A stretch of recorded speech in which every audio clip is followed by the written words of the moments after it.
Avengers! Assemble. Hello everyone and welcome back to Excelsior, the world's #1 Marvel's Avengers podcast, Spider-Man review podcast, just general Marvel show. I am your director, Christian Buckley, here for your episode for November 13th, recording on 11/11, almost at 11 again, with the Apex legend, Jack Martin. Excelsior, Christian. Happy Skyrim Day. We're old. Dude, every year since 2011, my friends and I, who love Skyrim, have always, every 11/11, have been like, man, Skyrim is X years old this year. It is 10 years old. That is wild. Yeah, that is ridiculous. I mean, like, I still remember that day, that week. I don't even know what Marvel stuff was going on then. What movie was 2011? Was there a movie in 2011? Thor? Captain America? Maybe. Yeah, you're right. So, dang, that feels wild, too. Those were that long ago. But yeah, I mean, I was a freshman in high school. I think you were in 8th grade? Yeah. Yeah, it's wild. Yeah, Thor was indeed 2011. Nice. What a year. Skyrim and Thor 1. I was eaten. And Uncharted 3. What a good year. 2011 is one of the great years for video games and just lots of stuff like that. Mm-hmm. Yeah, Uncharted, Skyrim, Portal 2, Arkham City is 10 years old. Great stuff going on that year. Absolutely. Do you think 10 years later there is as good of things happening on all fronts? Because if you just look back then and look now, at least in terms of media, entertainment, it's comparable. I think it is more interesting to follow along with news nowadays than it was back then. Maybe I just wasn't in tuned, but it seems like there's more communities for different types of things, whether it be video games or Marvel movies or whatever. Everything, there's a lot more people interested in these and talking about it at least. So I think it's at least more fun to look at it, and depending on the year, there can be more interesting things. I think this year is great for the MCU and not so great for video games, for example, so it kind of flip-flops here and there. Sure, I think that's fair. And hey, this show didn't exist in 2011, so, you know, we can only go up if it didn't exist, and now it does. So, yeah, it's true. We got a heck of a lot of things to talk about today. Jack, there's so much stuff going on when it comes to Marvel. I had to make cuts this week. Yeah, you weren't scraping the bottom of the barrel, be like, oh, what color is Ms. Marvel's cape? I don't know. Yeah, no. We got a lot to talk about. There's a lot going on just within Marvel's Avengers, Marvel as a whole. There's so much stuff. We got Spider-Man to talk about in terms of the character in the game, in addition to Into the Spider-Verse for our Spidey review. We got Eternals talk later. We got some MCU news as a whole. There's a lot. So let's not dilly-dally any longer. Get into Fury's report, as we normally do. There's actually stuff that's new to the game at the moment, at least in terms of discussion, before we get to the marketplace. First up, November 29th. In the blog, Jack, they said they heard that we like war tables, so we're getting yet another war table the day before a big content drop. Yeah, this will be all about the Raid and Spider-Man. So that's great. I'm interested to see what this will be about. The timing of these are very strange, like having it a day before is an interesting choice, but I think that does come down to generating hype the day before and carrying that through the day after. Yeah, which makes sense. I remember you and I were, I think, both watching the Black Panther War Table as it started, and then as it went on, or maybe I was just texting what was happening, it very quickly became clear of like, oh, yeah, this is literally everything that we talked about on the episode before that War Table went up. So I hope that at least if they do showcase Spider-Man in the Raid on the 29th, it's not just them recapping everything from the blog the week prior, you know? So sure. And for this one, at least, we've seen nothing about the Raid, which might be concerning. So at least at the very least for that War Table, we're going to be seeing new content for the raid, unless they put out a trailer beforehand, which I don't think they will. Yeah, so we will wait and see what's up with the War Table blog, but in terms of the immediate future, our future, listeners, your past, Crystal Dynamics has mentioned that they will be showing outfits for Spider-Man on this week's dev stream, which happens Fridays usually when they do them. So little bit of a time capsule, Jack. If you got to throw one outfit out there that you want to see desperately for Spidey in this game, did it come true? What is it? I'll say, because we watched Into the Spider-Verse, Spider-Man Noir. I think we've seen that in Spider-Man PS4. I don't know how accurate it was to like the Spider-Verse one, but I want to see like the Spider-Verse one. Yeah, you're talking like the detective hat, the fedora, the trench coat. Yeah. Okay. Yeah, that's what I want to see. I mean, hey, we know they like to get a little crafty with stuff that's already in the game. Black Panther's wearing a trench coat. Mm-hmm. Not out of the question. No, certainly not.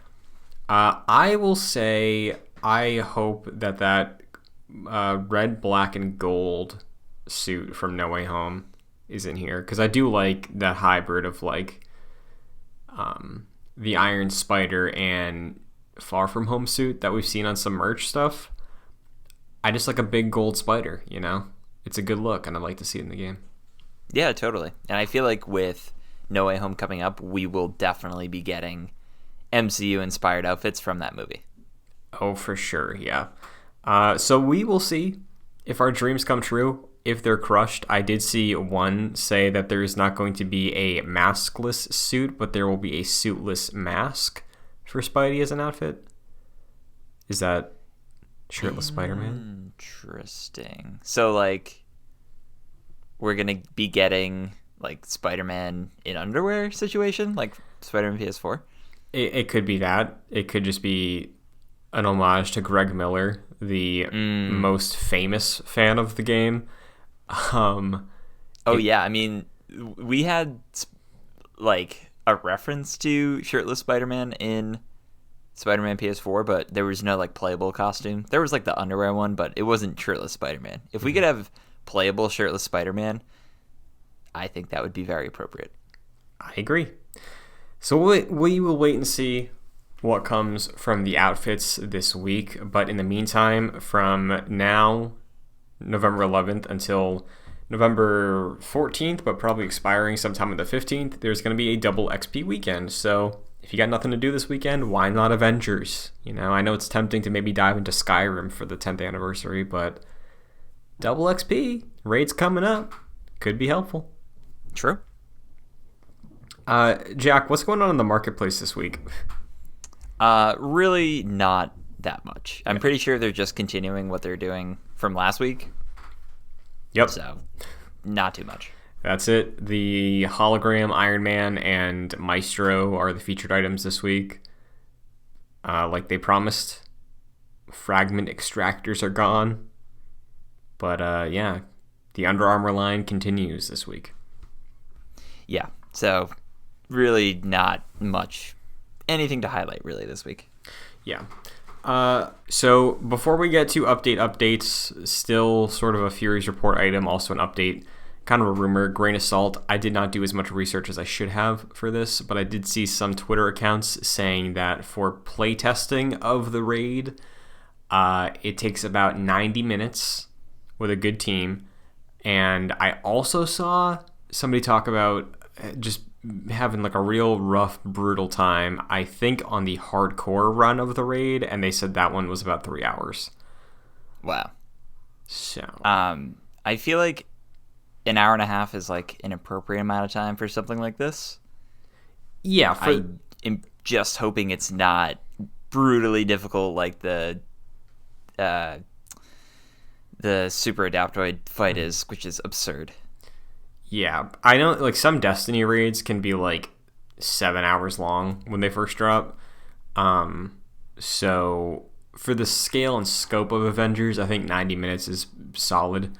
And maybe those 90 minutes took 90 minutes because the people who were running the raid knew certain things about it.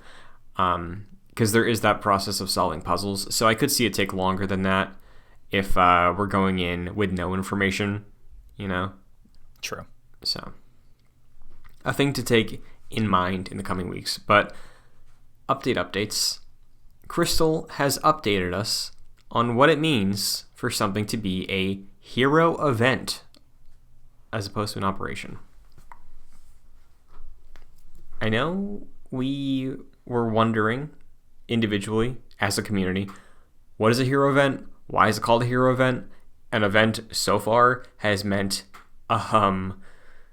not much in terms of the Tachyon Anomaly event and the Red Room Takeover event, but Crystal has detailed in the War Table blog this week, specifically regarding Spider-Man with great power, the hero event. They said, quote, "The overarching difference is scale, which impacts the way the story is told. The hero event doesn't come with a story campaign in the way an operation does. The Spider-Man hero event narrative is told through a combination of cutscenes, dialogue, and a chain of documents. There are objectives for the story that unlock these documents as they are completed, which unfolds his narrative arc and gradually reveals his journey in our original Avengers world. As a result, Spider-Man will already be unlocked for existing missions, rather than having to recruit him as a playable hero during his story via story missions." End quote. I remember we were a little hesitant of the scope of a hero event and wondered if there'd even be cutscenes. They're saying they are gonna be present in the game. So when we hear this description, Jack, I know it's hard to sort of like visualize the breadth of it, but how do you feel about the way they're talking about Spider-Man's introduction through an event now? It seems like kind of what we were expecting. I don't think we were going to expect like a whole operation like Kate and Clint, because I feel like that would leave a lot of players out. Like Xbox players would just be completely left out of an entire operation, which would be weird. And this already is weird for having an entire hero in the game that can't be played on other platforms. But for him to have a whole operation that was done in a similar way as Kate and Clint with like a big story would be very strange. So this makes sense. It's smaller scale. I think it is just a series of missions with cutscenes akin to the ones you get before a mission, like the cutscene you get before the Monica villain sector. I feel like it's probably them standing around the war table talking. I think that's probably the cutscene, and then you get some back and forth between some of the characters, and then you just go do missions along the way. So that's kind of what this seems like. Yeah, and again, we have to see it in practice, but I think the concept they're throwing here, maybe the objectives are going to be hero specific, of like, hey, you got to web like 30 enemies in a trap to take them down or something to get this next document. If it's something along those lines, where you're learning the abilities and kit of Spider-Man by following these quest lines, I think that might be a nice middle ground.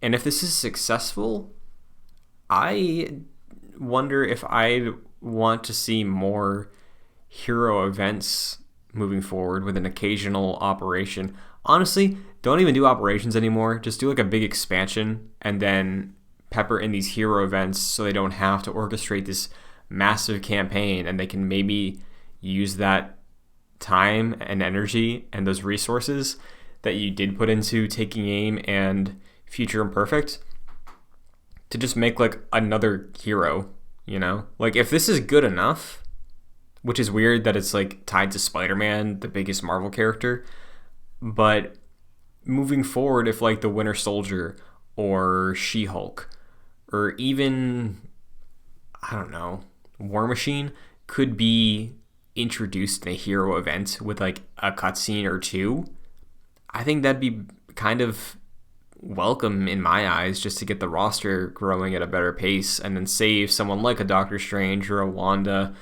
for a War for Wakanda style expansion in the future, just to help with the flow of content. Because I mean, if they're gonna do it with Spider-Man, I feel like they could do this event style thing with anybody. And I'm just hoping that the smaller scale would maybe mean that they could get on with it, you know?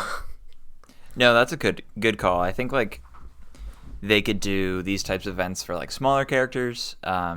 Just to, I feel like it's probably more important to just get characters into the game than continue the story at this point, and then save the bigger operations or expansions for the characters that will actually affect the story. Yeah. And like I think doing that with Spider-Man as a gateway makes sense if this is the plan and this is just speculative, because he's just tied to one console, you know? So I imagine, I know it's Spider-Man, so it should be huge, but like you and I have talked about this a lot. I really doubt Spider-Man is going to be a major player in the story in the future. Like he might have a line standing around a table in a future expansion, but what does that do for the story they're telling? It's not really consequential at all. You could just, like you said, I think you said this a while back, like on the Xbox PC side, if Spider-Man just has a line in the Captain Marvel expansion, just have Ashley Birch record the same line as Kate and then she'll deliver it. And it's like, well, nobody's going to address it because it was just a quip anyway. So like, if we get tiered heroes in terms of their relevance, I think that could be nice and just help populate this game in a way that makes the players happy because we get new characters to experiment with, and hopefully would make Crystal happy because they don't have to have huge dry spells because they're putting so much effort into a 3-hour operation for a Hawkeye-like character, you know? No, it's a good call. And like I can't see Bucky or War Machine affecting the story of this game all too much, where like you just, you know, put them in the game with something like this to just get momentum going again, and then save those operations for, like what you're saying, like the bigger characters, so that will affect the story. That's a good idea.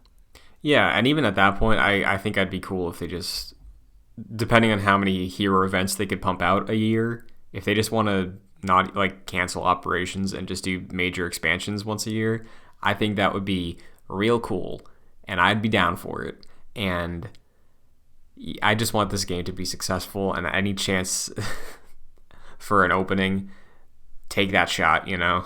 I think that's what the plan should be moving forward. No, I'm with you. That's a good call. So why don't we get into some stark realities, because Spider-Man got his trailer. Spider-Man got his first look yesterday as a recording. We got a trailer this morning, cinematic only, no gameplay. What did you think of this little teaser? I think his suit looks really great. Mm-hmm. I think that was kind of the takeaway for me. They showed off an image, I think yesterday by the time of this recording, maybe a couple days ago, with the announcement of, hey, we're going to do a trailer coming up, but here's what he looks like. He looks great. He almost kind of looks like the Tom Holland Spider-Man in a way. The eyes definitely look similar. Yeah. The spider emblem on the chest is very unique. It's very like sleek almost. So I think he looks great. And in the trailer, it was nice to see like him sort of bantering back and forth between the Avengers that we've known for over a year. And it's another example of I'm gonna have to get used to the voice because it was like that for all of the Avengers, I think, at launch. And this is just kind of another example where it's very different. He sounds very young, and I couldn't place who the actor was. They're gonna reveal it by the time this episode is posted, but don't know who it is. Sounds very young. And I believe some people on Twitter were saying like this Peter is like between high school and college, or like around college age. So he is pretty young. So yeah, I will have to get used to the voice, but I'm just generally excited to have him in the game. Yeah, and I'm excited to see him play off of this cast, because specifically in the trailer we did get to see in like motion and action, him and Kamala have some like buddy moments. There was a very fun fist bump sequence that I liked. But specifically, by the end of the trailer, we got to see this Spider-Man interacting with Captain America, which is something that you and I both wish the MCU was able to do more of. So I know the blog last week said that specifically for the story and the interactions, we're going to have a lot of Spidey with Kamala and Natasha. I would be hopeful that maybe for the big finale cutscene and the intro cutscene, we get some Captain America back and forths, you know? And that's another thing we have to consider moving forward with hero events like we were just talking about. This is a stacked cast. Like this is a big time, big name voiceover cast. And if we can get to a world where a hero event story has a cutscene, maybe 1 to 4 cutscenes, and it's someone like Bucky and he really only talks to Natasha and Cap, like just makes things easier to do. So, liked the trailer, like you said, liked some of the banter. The internet has been saying he looks very stiff, which I agree with. But the actions were kind of awkward in like him, beating up guys. I think that's a accurate portrayal, but I'd rather have the cinematic look stiff than the actual gameplay. So we'll see how that shakes out. Mm-hmm. I feel like they tried to give an idea of some of his mechanics through the cinematic, right? Like there were some interesting web takedowns. There was like an RKO almost sort of move where when the head of the enemy landed on the ground, the head was webbed and like pinned them. Interesting stuff. Looks very, melee heavy Spidey, but some of the Black Widow moves in combat, I think, could be reflective of what we could expect with like a web zipper or something. But a good chunk of the trailer also had him swinging through the city, right? And I'm curious if that's representative, because he looked like he got some height on some of those swings. He was like at rooftops in like the New York section that we typically go to beat up Tony Masters and Abomination. Mm-hmm. I'd be interested if he can actually get up to those rooftops, or if it's more like the Spider-Man 1 game, or like what's the Switch game? Ultimate Alliance. Yeah, I have a feeling that's probably more accurate. But if he can get up there, I'd honestly be very impressed. Yeah, I would love that. I'm not going to expect that, but the fact that it did look like he was getting up to rooftop level and he was doing some wall crawling, scaling up the buildings, I think you and I both have our expectations set to be like what you said for the examples. But it would be neat, if maybe Spider-Man brings with him a ceiling increase for height. That would be something. That'd be the biggest news of the whole thing, I think. Yeah, honestly. So, any final thoughts on the tease of Spider-Man? I know we're recording ahead of the stream where there could be more information, but in terms of a first impression, solid in my opinion. Yeah, I think for me it was the suit that they needed to nail, and I think it looks great. Yeah. For like, you need to have like a great basic Spider-Man suit for a game or a movie or whatever you do. And I think it looks great. I'm gonna have to get used to the voice. And speaking of which, how disappointed are you? It's not our boy Toby. I was truly excited, and the day before the trailer dropped, they were like, "We're not telling you who the voice actor is, but the voice is in the trailer tomorrow." I was like, it's gonna be Toby. It's gonna be a big name. They're teeing it up. And then when he spoke, I was like, that ain't Toby. That's not him. I have no clue who that actor is. Like, I feel like I'm pretty good at being like, oh, this dude sounds like he was this voice in this video game. I have no clue who this actor is. I'm even surprised that they didn't go to the What If actor. you know? Yeah, that's a good call. But yeah, this is another new take on Spider-Man, so we will see how it unfolds. But meanwhile, Jack, there's no Guardian segment this week because I imagine you are still in the early hours. I actually I think I'm on like chapter 9, I want to Oh, say. I think you passed me. Okay, have you seen A Birthday Party? Yeah. Oh, yes, I did. Yeah. I'm after that like section. Okay. I got back to the Milano after that section, and that's where I stopped. Okay, that's exactly where I am. Oh, wow. Perfect. Yeah, because literally perfect. Forza came out. I was spending some Yeah. time with that. I was messing around with I was down back into Halo. So I guess before we go into Meanwhile, because we got through the Avengers stuff kind of fast, updated thoughts on Guardians? Are you liking it more now? How you feeling? Yeah, it's a really solid game. And I feel like it has, like what you're saying, has the chance to be a front runner for my game of the year. Granted, it has one of two options: it's this or Deathloop. I didn't like Deathloop as much as other people do. I think I like some other Arcane games a little bit more than that. But I think if this game came out in any other year, I would give a good nod to it. But there really isn't too much going on this year. But for me, this is just a super solid single-player game that has a lot of really great dialogue.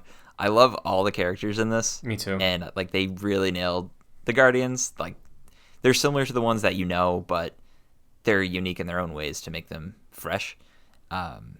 And for me, like the combat has been improving, especially with like some of the new elemental abilities that you get that you can use on different enemies, and then getting more perks for the Guardians that you can kind of just use depending on the situations. It's been fun. It's a really, really fun game. It's very solid.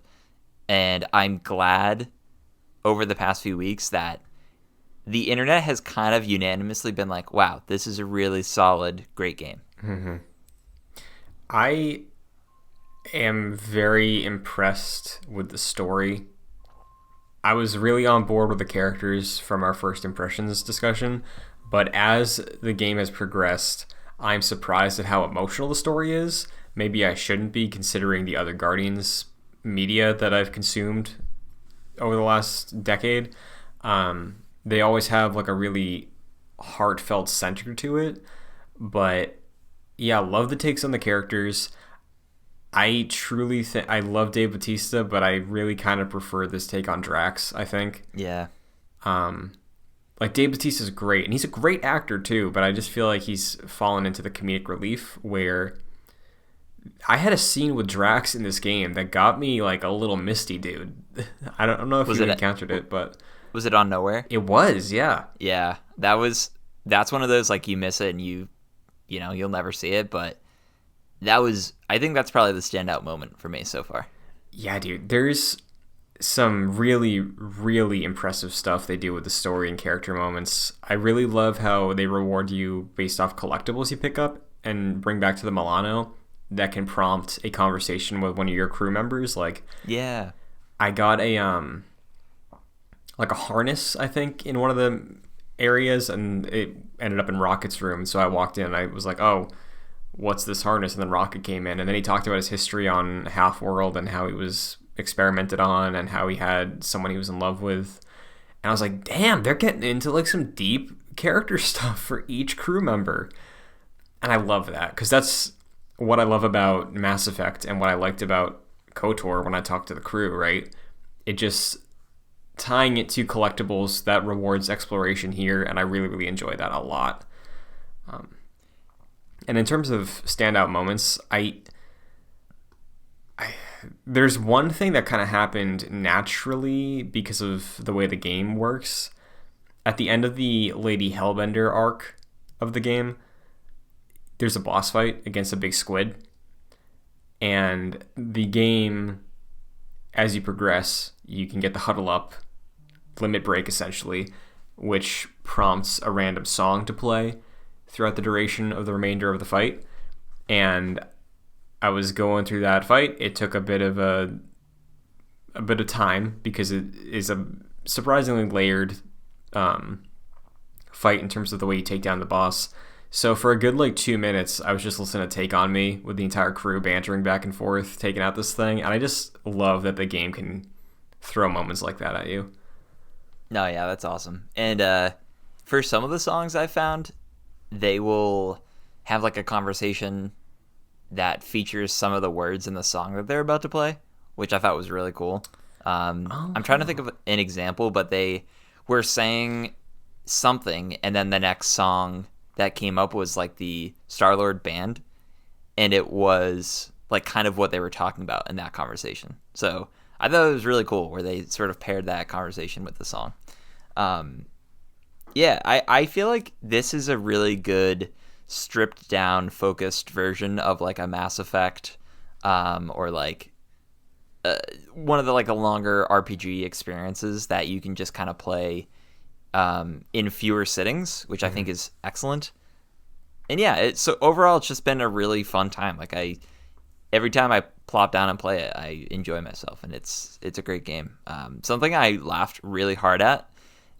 Usually with Guardians jokes, I am all about them. Like I chuckle, but I'm not like rolling over dying at the humor. Mm-hmm. But I loved when they were going through Hala's Hope, I believe, or maybe it was like the Nova Corps station. Yeah. And they were like looking around for people, and Quill was like, "Hello, is anyone there?" And Groot was like, "I am Groot." That I think is the best. That is the best Groot joke I've ever heard, and they used it very well. Yeah, there was a great one. I was on the end of the Hala's Hope. I'm surprised at some of the like dark comedy that Rocket will throw out sometimes. Because he's made multiple like "your mother is dead" jokes to Peter that like just the delivery on him, it hits, and I'm like, oh my god. So like he's serious about them. Yeah, it's like, oh, that he went for the hard on that one, because Rocket and Quill in this have a brief stretch of falling out, which they've had in the film in 2, but like I thought all the relationships here feel really natural, and I really love them. And just the where it's going in the recent chapters you and I have played, of like some of the story character relationships that it throws at you, as like, maybe this is happening. And as you play more and more, you're like, maybe that is happening. It just feels really fresh, and it feels heartfelt, and I love this take on them and the story. So yeah, I can't wait to spend more time with it. Yeah, totally. I think we got to be more than halfway through, right? Yeah, so do you want a chapter count? It's 16, right? I've heard 16, yeah. Okay. All right, so we're more than halfway through. Yeah, I think playtime-wise, I'm around 15 hours.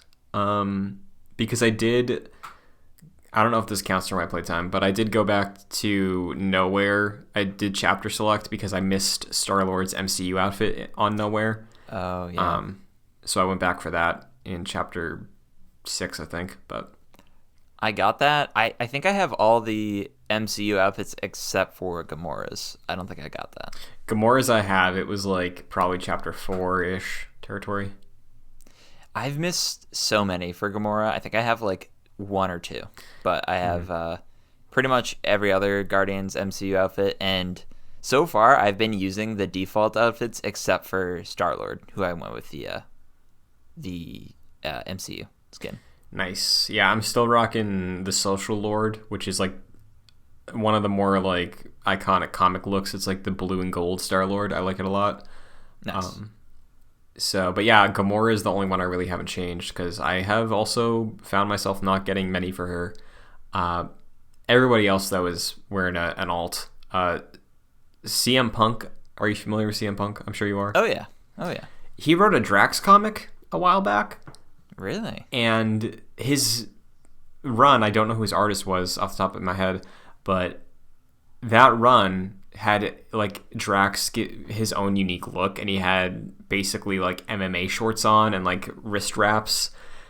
So that was in the game. Found that. That's staying on Drax for the rest of the game. Nice. That's cool. Awesome. But yeah, imagine if Avengers was this focused. yeah, people's tune would be quite different. Yeah. Maybe a sequel, maybe in the future we get there. I feel like, yeah, I mean, a sequel I think would go a long way. Yeah, I think we're going to have a really interesting conversation about a potential Avengers 2 after we play Gotham Knights.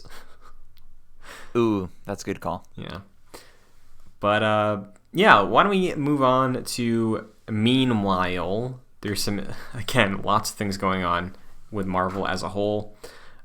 First up, this is mainly a PSA. We're not about to spoil anything, but be warned, there are some very real, massive, I'm talking capital M, massive leaks for No Way Home that came out on Twitter over the last few days. I've seen both. You've seen one. Mm-hmm. I'll say it's not shocking, but it's out there, so be careful. Yeah, just be diligent about some pages you follow. Maybe if you really want to see nothing, add some muted words to your Twitter account. Just don't go on Facebook. Just don't do it. I think it's more difficult to hide from things on Facebook because they just want to show you random shit. So just don't go on that platform. You mean Meta? Yeah, no. Just don't go on there. Delete that forever. Yeah. That's I think good advice. But like what you said, if you've been following this movie since Jamie Foxx decided to say something last year and we started covering that, I don't think anything's really too surprising, but just be careful if you don't want to be spoiled. Yeah, and I imagine that, like, I don't know where these came from. I can only guess it was through a trailer. Like, I doubt scenes are leaking. So maybe you won't have to avoid too long because it's probably just going to be in your face anyway in the next couple weeks. But yeah, just be warned. Spoilers for some people can be devastating. With this movie, I've kind of just taken it as like, as long as I don't know the story, I'm okay. But if I see a thing, like, nothing is going to surprise me in this movie anymore. I don't think, over the last year of constantly talking about it and hearing everybody that's in it. No, it's like we know all the pieces. We just need to see what's actually going to happen. And for the most part, I feel like we don't really know what the story is all that much. Nope. Like, which is great. And we're going to get a new trailer within the next week or so. And probably. And I still kind of hope we don't really know what this movie's all about. Yeah. So this movie's been leaking for the last year. It's just another leak at the end of the day, but I understand why it's kind of sucky. Yeah. Be careful. Be careful. Good news for the MCU, though. This past week, Guardians of the Galaxy, multiple projects, including Volume 3, the holiday special, and footage for the new Disney World ride. The next phase of the Guardians cinematic lineage has begun shooting this week. So, that's fun. Very exciting. I think, was it Karen Gillan who posted like a Polaroid of the Guardians? That's so cool. Very exciting. Yes, all the regulars except for Michael Rooker, of course, obviously, Vin Diesel and Bradley Cooper, which... True. Do you, like... I don't even know if I've seen Vin Diesel or Bradley Cooper ever do press for these movies. Yeah, I really... I don't know, because, I mean, they're just in the booth. Yeah. Does Vin Diesel do mocap? I don't think so. I think, at least for Guardians 2, I don't think he was there. I think he had stilts for Guardians 1, but, you know... That's what it was. I was like, was it a fever dream that I remember him walking around in stilts? Yeah. I guess not. But yeah, dude, I always forget that Bradley Cooper's in the MCU. Yeah. I mean, that has to be a really great setup. You just go to the booth, do your stuff, and then you're out. Right? Like, that's pretty sweet. Yeah, I'm glad he stuck around this long, too, if I'm being honest. Yeah. So. I mean, I feel like he probably has fun with that since some of his other roles are a little bit more serious, so he can just kind of mess around with this one. Yeah. And also just get paid. Yeah, dude, Rocket is great. Love Rocket. Um, okay, we got bad news also with the MCU. Shocking news, dare I say. Ms. Marvel, that movie, that show that we thought was gonna drop like over the last couple weeks leading up to Hawkeye, up until maybe August of this year, has now been delayed to Q4 2022. Yeah, this is wild news. I think we were kind of expecting this would be pushed to like February or like early 2023, but it got pushed an entire year. Like what you're saying, we were under the impression that this was going to come out before it was first delayed until it was going to come out like around this time. Like it would have been releasing right now, but it got delayed a whole year. That's crazy. So I believe they're done shooting this show. So I'm really curious, like, what do you think this delay is for? If they are done wrapping, like, do you think they're doing a bunch of reshoots? Do you think it's because of the shifting schedules and its relation to the Marvels that will also feature Kamala Khan? I have my own theory of why they could be doing this, but I want to hear your take. Why do you think this got pushed? I think it's probably a combination of a few things. I don't think this is priority number one for the MCU going forward. Like, I have a feeling this won't be connected to too many things, so it can kind of release anytime before the Marvels, really. So I think that's one thing where the shooting's done, they're going to do like post-production and all that, so they're probably just taking their time and seeing where this would fit in nicely in 2023, or 2022 rather. So I feel like it probably does come down to timing, because it would be very packed if this came out even after Spider-Man and in between that and Doctor Strange. So they probably want to space these things out a little bit more. So might as well push this one back. This might be a bit of a stretch. I like that. Thank you. But do you think the reason for the delay may be because of the controversy surrounding this show at the moment and this take on Ms. Marvel, in that she has Green Lantern powers instead of her polymorph abilities? I don't know. I feel like that would affect a lot of things. Like, that would be... If that is the case, that would be a lot of reshoots and a lot of, dialogue changes and a lot of post-production work. I don't know if that slight backlash is enough to change that whole thing, right? So I have a feeling we're still going to see because that backlash was from like a very small group of dedicated Marvel fans. So I don't think that's enough to really shake up this whole production of this thing. Yeah. So I think come Q4 2022, we're going to see the weird new construct abilities that she has. Yeah, and I've heard a lot of different people having their takes on the change, right? And I don't think we really talked about it much, but like, it's tricky because with Kamala, she is such a new character in the lineage of Marvel that's been going on for 70 years at this point. Spider-Man and like every comic book character, Batman, if you go back and read like the early Batman stuff, it's very different from what it is now.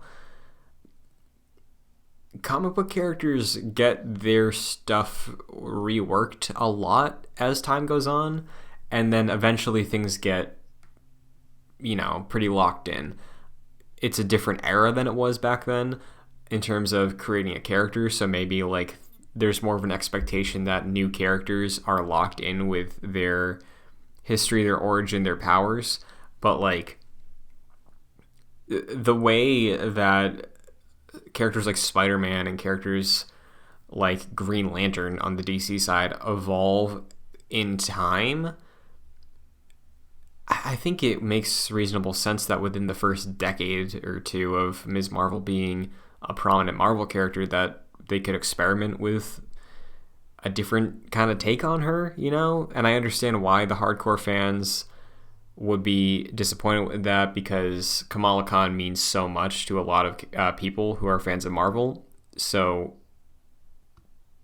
touching that at all in itself is a problem in some ways. So it is tricky, but I think the VFX side of it and the fact that this is a television show, I can see the path they might be charting with these changes, you know? No, that makes sense. Seeing those a few weeks ago, just for having very little connection to Ms. Marvel, and it was only through this game, did not like the look of her new abilities in the MCU. And that was pretty much my small opinion on that. I was like, I just don't like the look of that. And that was kind of the extent. But then a lot of people who are fans of Ms. Marvel in the comics put it in a much more coherent way, and they were saying essentially like her abilities are like sort of like an abnormality, and like she was bullied for those, and like she was considered weird for those, and that's something she had to overcome. So like that, I'm maybe they don't pursue that with these new construct abilities because it's not as in your face as like crazy weird stretchy as she was in the comics. So like maybe that's something she doesn't overcome, so that kind of affects her character, unless they do choose to do that, which it would be different, but that I understand would be upsetting. Yeah, also the MCU buried the Inhumans, so like I feel like it'd be a little tricky to be like, oh yes, so the Terrigen Mists came out a couple of years ago, and there were some people that maybe some of you dedicated fans saw. They don't exist though. Forget about them. Yeah, no, I don't think they're gonna deal with Inhumans in the show. I think she's just gonna get her powers from. I'm not sure how she's gonna get her powers. But space magic. Sure. She's just gonna be Green Lantern. Oh, you had a good theory about why she might not be stretchy. I wonder if they weren't going to do that because Mr. Fantastic, but like, I don't know. The more I've thought about that, I feel like, yeah, technically one is a polymorph and then Mr. Fantastic is like Plastic Man, right? But because I did see that conversation, some people online were saying like that's not the reason they do it, but like, to an average person, they look at that's the same thing, you know, like it's the same sort of thing visually that I'm sure it's going to be really hard to do, but Fantastic Four has a movie budget, so that is probably going to be more achievable to make Stretchy Man stretch his arms easier than Kamala Big Fist, you know? Yeah, which is unfortunate. Like the MCU shouldn't be bogged down by budgets. That's kind of, you know, some of the bigger movies being made and projects being made. So I hope that's not the rationale. Like, oh, we couldn't afford that. It's like, you kind of can. You got the Disney money. You can kind of afford that. Yeah. We got another rumor floating around right now that Disney is working on a new animated X-Men series for Disney Plus that will release in 2023. This is fascinating, because would that mean that is canon MCU, or would this be like a multiverse situation? I don't know, but I'd have to go back and look at quotes for What If, but I feel like there has been something to the effect of What If is the MCU Marvel Studios' first animated series. I think that was a quote they had for What If. Mm-hmm. So I think a lot of people would have loved to see X-Men introduced through Disney Plus shows. I don't know if this was the avenue they wanted, but if I'm being honest, I'd be down for an X-Men animated series. I would be too if it was. I don't know. This gets interesting. I want to see X-Men in live action. Me too. And I don't think you can bounce back and forth between animated and live action. We've seen tangible evidence that some performances do not translate well from one to the other. Mm-hmm. So I wouldn't necessarily want to see that. But if this is like, for instance, a reboot of like the 90s X-Men series, that is just another stab at that. That is, I don't know, just like, yeah, this is a Marvel Studios production, but it's, you know, it's not technically in the MCU. We have our own X-Men. This is just another thing. I mean, that's having your cake and eating it too. So that'd be great. Yeah, because let's say this is MCU canon, right? You're gonna have Wolverine in a movie eventually, right? Yeah. So I don't know. I feel like introducing Wolverine animated first is gonna make it have a bit of a disconnect, even if it's the same voice, you know. So like maybe this X-Men team is a bit more of the B list, C list, perhaps X-Men characters that when we eventually do get to see an X-Men team on live action, it's like, oh, Gambit and Jubilee were on the show and the same voice actors play the characters in live action when we see the X-Men. But I feel like Feige, after all this time, when he does X-Men, he's going to want it to be like the starting lineup, you know? He's going to want Cyclops, Jean Grey, Beast. So I don't know. I'm very curious to see what this turns into. I'm very curious to see what shows up at Disney Plus Day. Yeah, I mean, that's tomorrow for us. So I feel like this show could be like the X-Men Academy, and it's just like what you're saying, either like the B-list characters or completely new mutants entirely, and it is just their story of going through the academy, and it is in the MCU, but like they never interact with the big guys, or like once or twice they do. Mm-hmm. And like the live action stuff is the actual X-Men like working throughout the MCU, potentially like working through with the Avengers at some point or another. That could be a good sort of common ground. Yeah. Do you think we can transition sort of to Disney Plus Day as a whole? Because I know we wanted to do a little bit of some predictions for tomorrow. Marvel is obviously going to have a presence. They are going to be announcing some new projects tomorrow.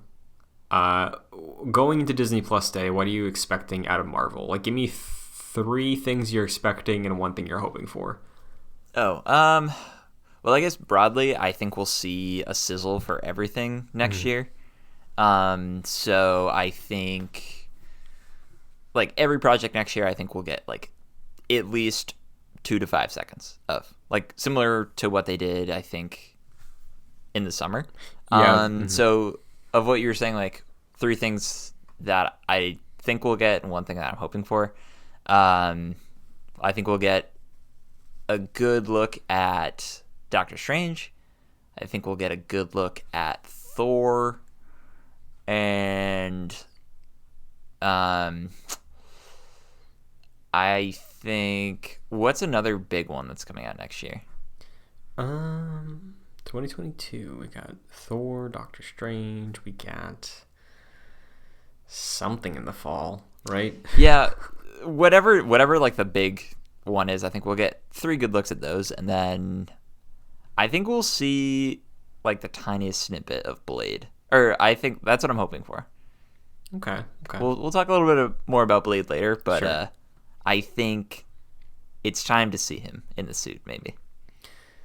I think, like, it's tricky because last year Investors Day was like everything, right? So I'm wondering if Disney Plus Day is going to be just more small scale. So I think safe bets, what I'm expecting are, I think, like you said, a sizzle reel probably accurate. Moon Knight, I think we'll maybe get some test footage or like a teaser of Oscar Isaac, because I think that's supposed to be next year. I think She-Hulk is a good bet also. I don't think Ms. Marvel will see anything, even if that's done shooting, just because of the delay. Like, something's up. They're probably not ready to show it. But what's one more thing? Maybe like a teaser for Secret Invasion that's been shooting. Like maybe on set you get Samuel L. Jackson talking to the camera with Ben Mendelsohn, sort of like how We saw Tom Hiddleston and Owen Wilson do a lot this lead up to Loki. But yeah, I'm preparing to see mostly shows, I think, tomorrow. I'd love to see a Doctor Strange teaser, but I think shows are a safe bet. That probably makes more sense given the platform. Yeah. And for a hope, Daredevil reboot for the show. Oh my god. That's the winner. Imagine if tomorrow we get a Kenobi trailer and we're like, Daredevil's getting a show. Forget what you knew, but like that can color your interpretation, you know? So you also host a Star Wars podcast, Jedi Nights. Mm-hmm. Check it out. Where are you coming at this day in terms of excitement? Because honestly, I'm kind of more excited for the Star Wars stuff. I think Star Wars probably has more to show tomorrow between Kenobi, Andor, Bad Batch, Mandalorian, Boba Fett. Like, there's a lot that's been cooking for a while, and I think tomorrow is going to be a big day for Star Wars.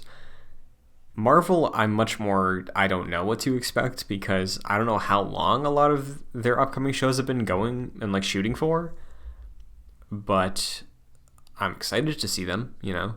So I think the bar of expectations is higher for Star Wars going to tomorrow than it is for Marvel, but I'm expecting good things out of both. Yeah, totally. Also, Shang-Chi is on Disney Plus tomorrow, so that's just a win. Ooh. I might do a rewatch at some point. Yeah, me too. I'm ready. Maybe I would watch that on my flight. I don't want to do that to that movie. True. But yeah, we will of course recap the Disney Plus Day news when we return for our first week of December show, coming back for the Spidey reviews. But with that, we have reached the required viewing segment. We got two things to talk about today. I don't know how extensive the conversations will be for either, but we're going to start out with the new addition to the MCU, Eternals. Very vague thoughts first. General thoughts, we'll get into spoilers in a bit. Overall, Jack, you saw this about a week ago. I saw this yesterday. Mm-hmm. What do you think of Eternals? I don't really like it. Okay. I thought it was too long, and it felt too long. And I think the cardinal sin for this movie for me was it was boring. I feel like most MCU movies are not boring. In fact, I feel like most are not boring. Even like Thor: Dark World, and like I think maybe Hulk is the only boring one of the bunch. And this is another boring movie for me, in my opinion. I think it's very flat throughout. There's no particular highs for me. And there's no particular lows, really. It is just kind of flat throughout the entirety of the movie. And by the end of the movie, I don't really care about any of the characters. And I stepped out of this. I saw it with my girlfriend, and I was like, man, I kind of hope they don't make a sequel. So I came out of it actually like really low. And I was kind of expecting to like this more than a lot of the critics and like early reactions from this, which were very negative, and we were very confused about that. But I'm kind of on that side. What about you? So I enjoyed it. I think you have to, because I went in with very low expectations. I heard what you thought of it vaguely before going in.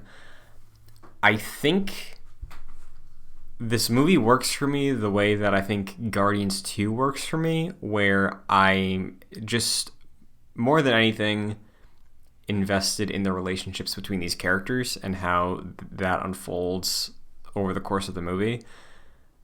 I think it's slow, but I was still really interested in the developments between everybody's relationship with one another. Some things genuinely caught me off guard, which I'll say in a second. But I do really enjoy it. I think there are some flaws. I wrote in the doc it's got phase 2 energy, and I don't mean that as like a dig. I just think this movie put a lot on its plate in terms of things to set up and a level of importance that I think makes some things suffer, but overall I do really enjoy it, and I think a sequel could be the movie that I was hoping this one would have been, in that it's maybe one of the best in the MCU. Because I don't think that about this movie, but I think there is enough groundwork and potential for that bar to be met in a follow-up. But, look at some of the Phase 2 stuff. There were some projects that were like, hey, there's some good stuff in here. Enjoyable movie even, but there's just too much they're trying to do. And I think that at the end of the day is my biggest mark against Eternals, even though it's not a huge mark against it for me. Yeah, well, this is a divisive one for us, I think. Yeah, so spoilers, I was shocked. People are gone now. Salma Hayek died. Yeah, that really caught me off guard. Because the trailer that everyone has seen about 1,000 times, if you've seen a movie this year, was her talking with Icarus. And when they were going to the farm, it's like, oh, here we go. We've seen this already 1,000 times. And then, that was completely shocking. Yeah. That threw me for a loop. I did not expect that. And I didn't expect a lot of some of the things in this movie. I did not think... I mean, I knew they said that the movie took place in 2 different time periods, but I did not think that the way they portrayed the, 3, 4, 5,000 BC stuff was, gonna be the way they did that. But I kind of did like it. And I feel like that is a point of contention for some people. I liked how they were developing their powers there. Mm-hmm. I think one of there was a few characters I liked, and unfortunately they weren't the main characters. The main characters of this movie I really don't like. I really appreciated Druig and his... I feel like a lot of people like his sort of struggle with his ability to basically just calm everyone. Mm-hmm. And if he chose to get involved, he could, essentially solve world peace, and he can't. And he's incredibly frustrated with that. And I thought that his frustrations were explored really well, especially in the past. Yeah, I thought the way they divided the movie between past and present in terms of the way to develop the characters, I like that in concept and execution, and that he was a highlight for sure. I'm wondering, for when you say it's boring, do you think it was just too much of a focus on build up, or what? Because I thought the action in this movie was fantastic. All the set pieces they had, I really, really liked.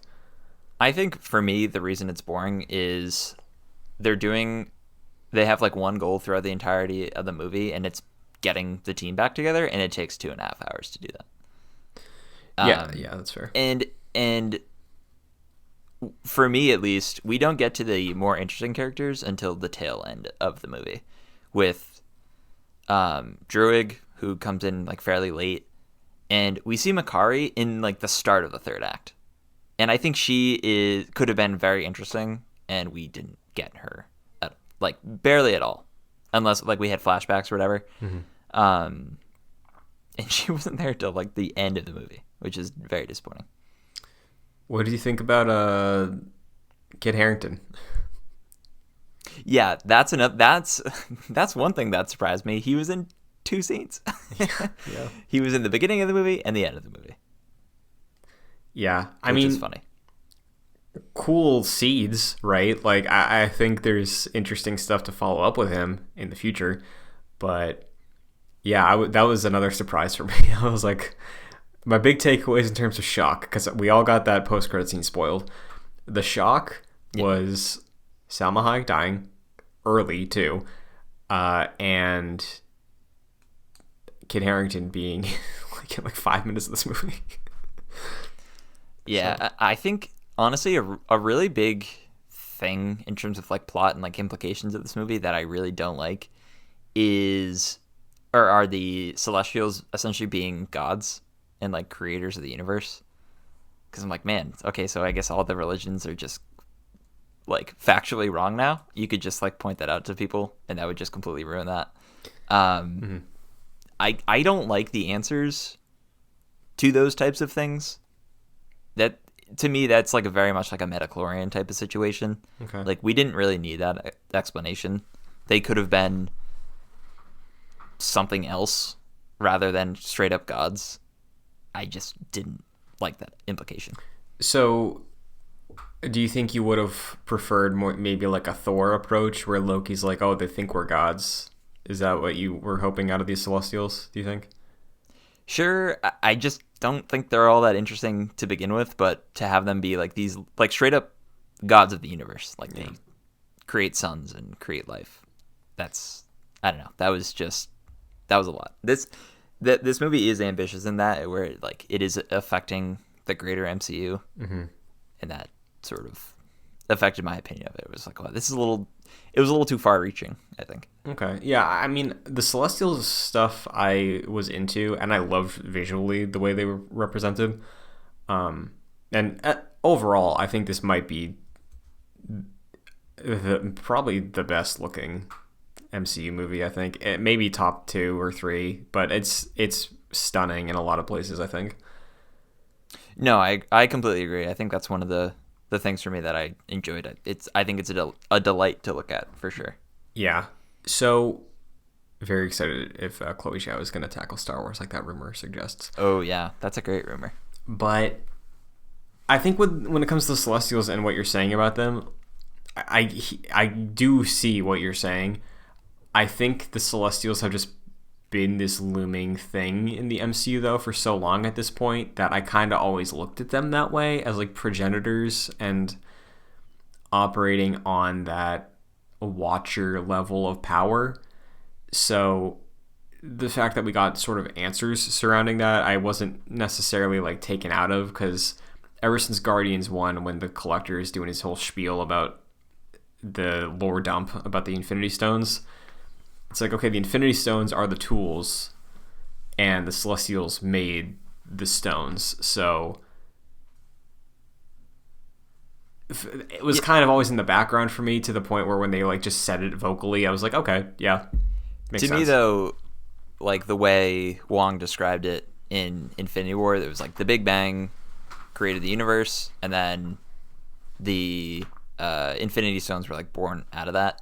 And the way, for me at least, the way it was described in Guardians, it seems like the Celestials were just powerful beings that could manipulate the Infinity Stones in a way other people couldn't. And in this movie, they're like, no, they're straight up gods. Like, they create suns and create life. It's like, wow, that's a lot. Yeah, and I mean, I think the definition of a Celestial is a bit ambiguous still, because like I know they make some claims here, but like Ego was of the Celestial classification, right?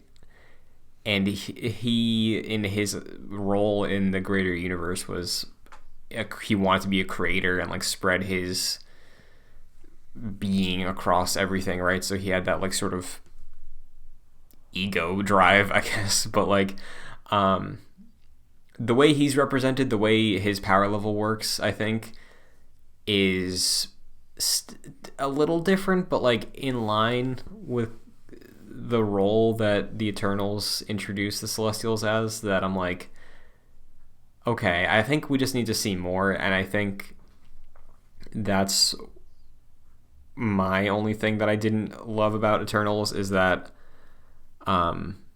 it does feel like setup, and that's why I said phase 2 energy. You know? No, it is a lot of setup. Did you know that Arishem was played by David Kaye, the voice of Clank? I did not know that. That's cool. Yeah. He's also voiced Vision in the past. Ooh, nice. So, Marvel's Avengers, you put Vision in this game, you get Clank. Yeah. What do you think of Icarus? I really could care less about Icarus. Honestly, I could say that about most of the characters in this movie. At a certain point, it was kind of predictable where he was turning. I think I started thinking about the trailer for this movie, and I'm like, would they? The MCU's done some trailer cuts before where they don't feature things that are in the movie, but that seemed like a fairly substantial conversation. And then I started thinking, I'm like, that conversation probably already happened. So like I kind of saw that coming probably around the introduction to Druig in the Amazon. So like that didn't really surprise me. But yeah, honestly, the Icarus and a lot of the characters just are flat characters for me, and I really don't care about them. I think the movie introducing a big team in one movie is probably the fault for that, where like the storyline is spread between all of these characters. I don't really care about one of them in particular, and kind of the same for all of these characters, including Icarus. Yeah, I hear that. I think for me, with the way these characters exist, is that because of the scope of it and because of what this movie's trying to do, for me, it's less about any of the individuals and more about the way they operate together. And so, like, I don't like Kumail's character. We don't get a lot of an attachment to like who is he, what defines his choices, all these things. But like the way he plays off the team and the way he operates in the team, that is the draw with like that specific character and their role in the overall group more than like any individual's role, I guess. Because I think that's another thing too the movie tries to make a point of, is that like some of these characters, the way they're split up between like the fighters and thinkers, some of them are kind of useless on their own. And I think in world that's an interesting concept, but I also think in the actual story and narrative they're telling, I could see why that would be a critique, that an individual might not be that interesting. But I do think as a whole in the group, they all play off each other in a way that I enjoy and does feel unique to the MCU. But I can absolutely see why it's like, yeah, if we just had a team of 10 Draxes and 10 Mantises, then like maybe that wouldn't be great. But I think it worked here for me, just mainly based off the chemistry.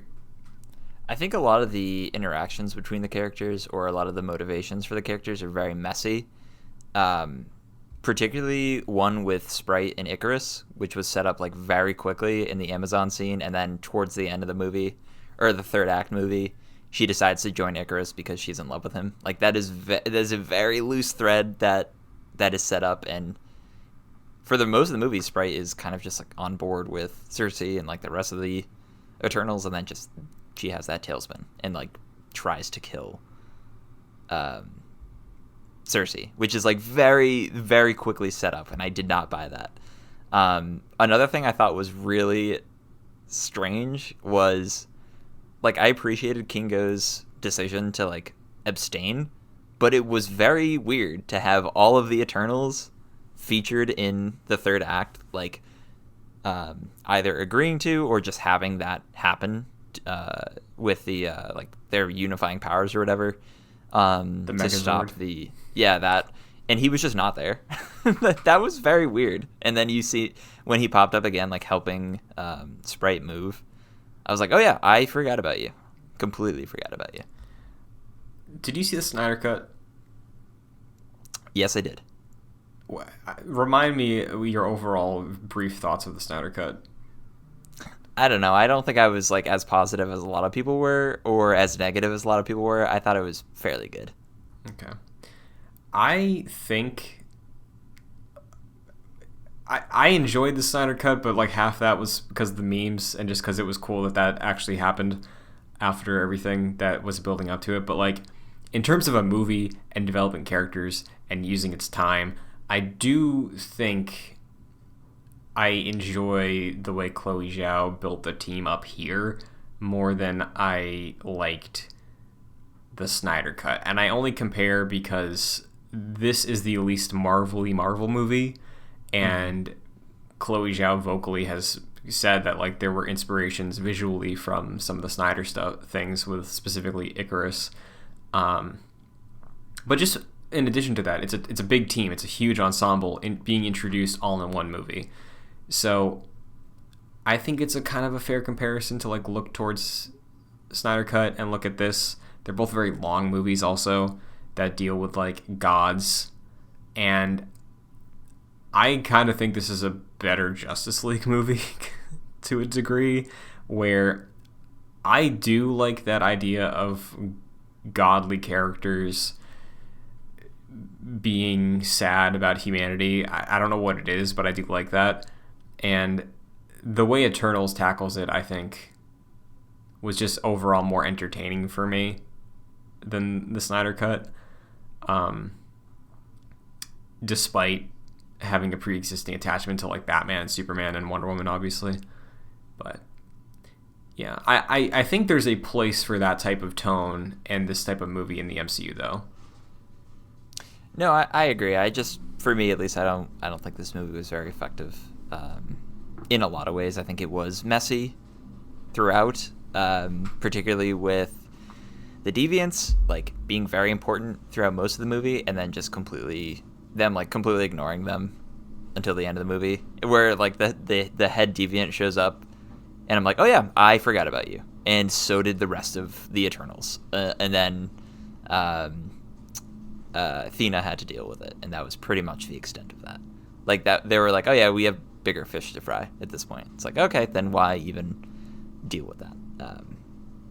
I don't know. I really walked out of this movie more negative than I thought I was going to be, and the more I think about this movie, the more I dislike it, which is unfortunate.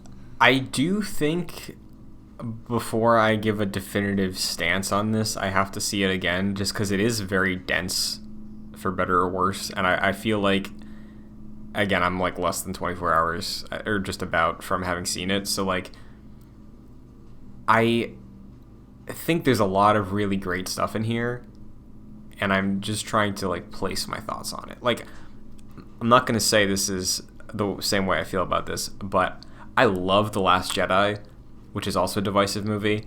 I left the theater the first time seeing The Last Jedi being like, did I like that? Like, I was very uneasy, and I saw it again within a day to just sort of like really stew on it. And if anything I can say as like a point to give this movie is that I think it is maybe the most interesting project Marvel has done in a while, in that it doesn't fit nicely or neatly into the formula. There are things about it that are messy and don't work, but I do think there's really like a lot to mine here, and I don't know if anybody's been able to scratch it all yet. I appreciate this movie being different than the MCU, and I think more movies and projects should like deviate from that. Yeah. I just don't think this movie succeeds at being a good movie in general. I think it's very flat. I stepped out of the movie not caring about any of the characters, and like the lead in Cersei or any of the other like supporting characters, I don't think really carried this movie well at all. And like I said at the beginning of the episode, I don't care about a sequel to this movie. I honestly kind of hope it doesn't happen. I think it will, but yeah, like I just really don't care about the outcomes of this movie, and I don't care to see it again. Like I will probably see this movie maybe one other time before the inevitable sequel comes out, but I don't want to. Yeah, I mean, I think I'm probably gonna maybe see it on Saturday because Kayla hasn't seen it yet, and there's a very big reason why she does want to see it, which we'll get to. Yeah, let's talk about that. Sure. Yeah. So one of the post-credit scenes deals with setup, and when I first saw it and they introduced that CG creature, I was like, that looks bad. Yeah, a lot of people thought that did not look good. Yeah, that was like, I don't even know what I can compare that to, but that looked rough. Do you think that was good? Like late? Like a late edition? Must have been.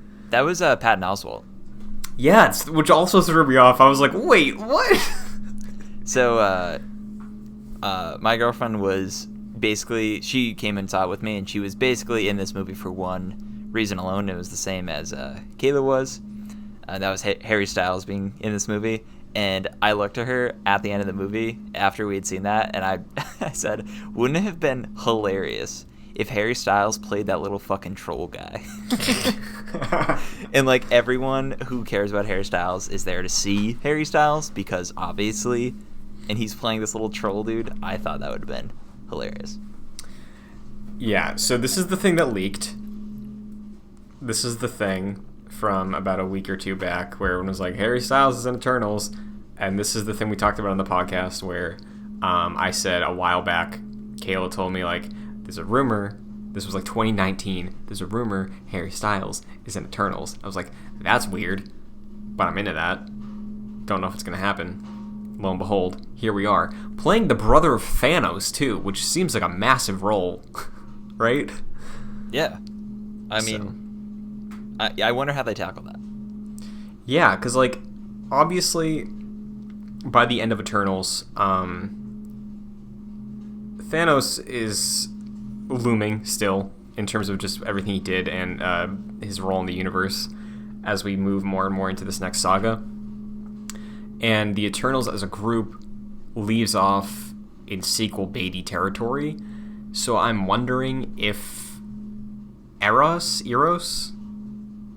pronunciation? For Harry Styles' Yeah. character? Eros? Yeah. He's Star Fox, right? Yeah, which is a great name. Yeah, that's cool. I wonder if he is going to be a player for an Eternal sequel, or if he's just going to be in the background for popping up and connecting some of these celestial-style Marvel movies like Thor, Guardians, what have you, you know? Seems like the new Icarus type character, or like he fills that void, essentially. Sure, yeah. Which, listen, I'm down for. I liked Richard Madden when I watched one season of Game of Thrones, but I can confidently say I like Harry Styles a lot more. I mean, they're different characters for sure, but I would much rather have we've already seen the fingernails worth of charm that this character has compared to the flat brooding temperature of Icarus. Like, I would much rather have him on screen than Icarus. So yeah, that's at least one thing I'm kind of looking forward to. Sure. And seeing again, assuming that that's the purpose of introducing him in this movie, is that he's going to be relevant for a future Eternals project.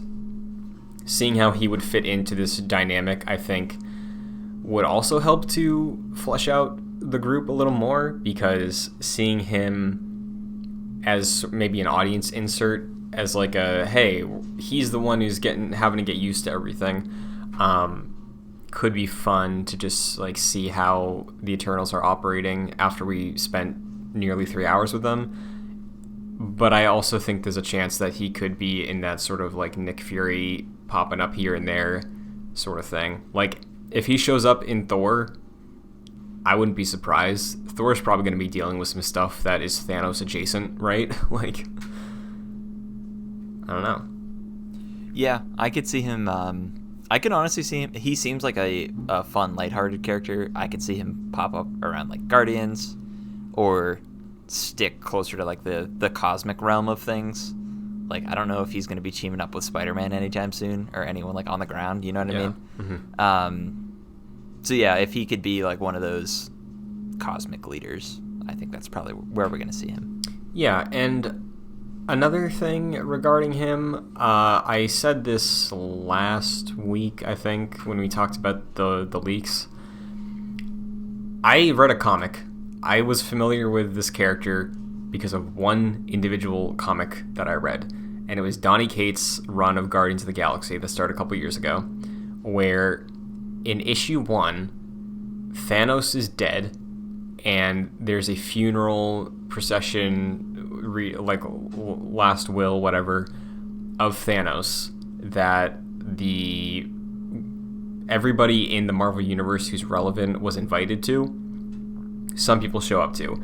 And I believed that Eros was the one hosting, because it was a normal-looking dude being like, Thanos is my brother, we're related, he's a mutant, basically. Here's his final message to the galaxy, and doing things like that. So, and I think in that run, Eros, again, might have been Eros, I should have researched this. I don't know if Thanos has another brother, though.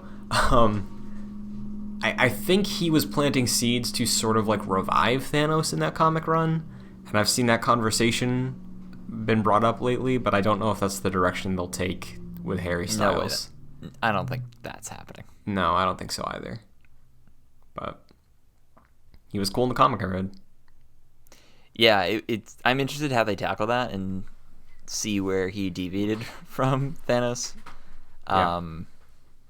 But yeah, it's pretty much my thoughts on Harry Styles. Yeah. You like his recent album? Yeah, that's like with Watermelon Sugar and all that. Yeah. Yeah, I do. I actually do like his music. Yeah, he's really good. Very talented. Great in Dunkirk also. For what he had to do. That's true. Yeah, I feel like he's just one of those guys that is talented at everything, and it's very unfair. But you gotta have some of those guys. Oh yeah, I'm glad he's doing work, because everything that he's done that I've seen, I've enjoyed. So, speaking of end credit scenes, did you pick up on the voice coming out of the movie theater of the second end credit scene? I don't think I did. Do you know who it is? Was it Blade? It was. It was Mahershala Ali talking to Kit Harington, who was like taking up his family sword to be, I guess, the Black Knight. Yeah. And that was Blade.